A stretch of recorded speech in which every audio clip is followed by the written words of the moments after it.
Praise the lord brother. నా పేరు హరిత. మా హస్బెండ్ పేరు మధుసూదన్. నేను ఈరోజు మీ దగ్గర ప్రేయర్ చేయించుకున్నాను. అది అప్పుల సమస్య గురించి. బ్రదర్, నా సాక్ష్యం ఏంటంటే, బ్రదర్ మాది మేము చీటీ వేసామన్నమాట. చీటీ వేసాము. బట్ మా హస్బెండ్ జాబ్ మానేసి వేరే జాబ్‌కి జాయిన్ అయ్యాడు. అప్పుడు 3 మంత్స్ శాలరీ హోల్డ్‌లో పడింది. దానివల్ల మేము చిట్టి అమౌంట్ పే చేయలేకపోయినాము.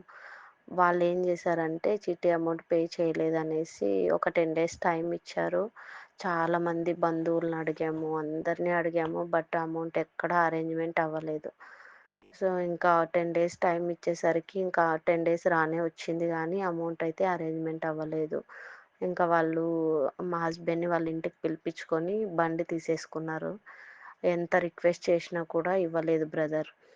ఇంకా నేను దేవుడికి ప్రేయర్ చేసుకుంటున్నా.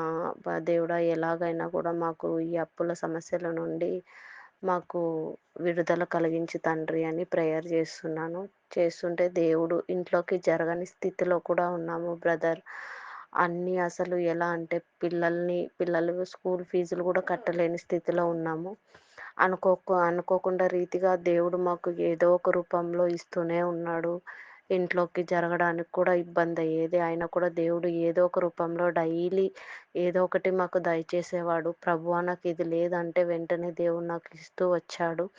అదేవిధంగా బండి తీసుకెళ్ళిపోయాడు. పిల్లలకి స్కూలుకెళ్ళడానికి కూడా చాలా ఇబ్బందయిపోయింది. స్కూలుకి కూడా పిల్లల్ని 2 డేస్ నేను పంపించలేదు. తన దగ్గర బండి లేక, బైక్ లేక మా హస్బెండ్ కూడా డ్యూటీకెళ్ళడం మానేసి 2 డేస్ ఇంట్లోనే ఉన్నారు.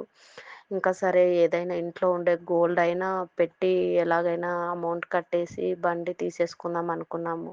బట్ గోల్డ్ పెట్టడానికి ఎళ్తే అక్కడ గూడా సైతాను అడ్డమొచ్చి మాకు డబ్బులు చేతికి అందకుండా చేసింది. ఏం చేయాలి అనేసి నేను ఆలోచిస్తున్నా. మీరు చెప్పారు గదా! ఉన్నది లేనట్టుగా అని చ లేనిది ఉన్నట్టుగా అనమని చెప్పారు గదా! సో, అదే వాక్యం నేను ఫాలో అయ్యాను. నేను అనుకునేదాన్ని అంటే లేనిది ఉన్నట్టు అంటే అవుతుందో, అవ్వదో అనేసి నాకు ఎక్కడో ఒక మూలన డౌట్ ఉండేది. కానీ దేవుడు చిత్తం అది. నేనైతే తప్పుగా ప్రవర్తిస్తున్నాను తండ్రి. నేనైతే ఇట్లా అనుకోకూడదు. కానీ నీకు అసాధ్యమైనది ఏమీ లేదు అనేసి నేను డైలీ మీ యూట్యూబ్‌లో సాక్ష్యాలు, లైవ్‌లు చూస్తుంటాను. మరి బ్రదర్ గారికి కాల్ చేసి, బ్రదర్ ఇట్లుంది మా పొజిషన్ అని చెప్తే, అమ్మ నువ్వేం భయపడకు, ఉదయం 3:30కి నువ్వు ప్రేయర్ చేసుకో, ఖచ్చితంగా దేవుడు విడుదలనిస్తాడు అని చెప్పారు. నేను ఆ విధంగానే ఇంకా సాయంత్రం నుండి ఒకటే అనుకుంటున్నా, తండ్రి ఆ బైక్ తీసుకున్న అతను ఏమన్నాడంటే, కనీసం ఒక 1 మంత్‌దైనా 50,000 పే చేసి మీ బండి మీరు తీసుకెళ్ళండి అని చెప్పాడు.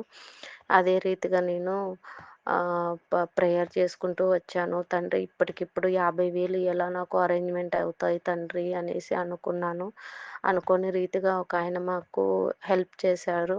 అది కూడా 25,000 ఇచ్చారు. మరి బండతనికి ఫోన్ చేస్తే, సరే ఇట్లా 25,000 అరేంజ్‌మెంట్ అయ్యాయంటే, లేదు 50,000 ఉంటేనే బండి ఇస్తాను, లేకపోతే ఇవ్వను అనేసి అన్నారంట.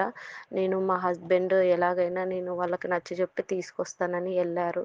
మళ్ళీ నేనన్నాను, డబ్బులిచ్చే అతనిలో గానీ, లేదంటే బండి ఇచ్చే అతనిలో గానీ మీరు మారుమనసు పొందండి. మారుమనసు ఇప్పిచ్చండి తండ్రి వాళ్ళకి. ఎలాగైనా నాకు రేపు మార్నింగ్ కల్లా నా బండి నాకు కావాలి. ఇంటి ముందు ఉండాలి. ఇంటి ముందు ఉంచినందుకు నీకు స్తోత్రం ప్రభువా! డబ్బులు అరేంజ్‌మెంట్ జేసినందుకు నీకు స్తోత్రం ప్రభువా అని మా హస్బెండ్ ఎళ్ళినప్పటి నుంచి నేను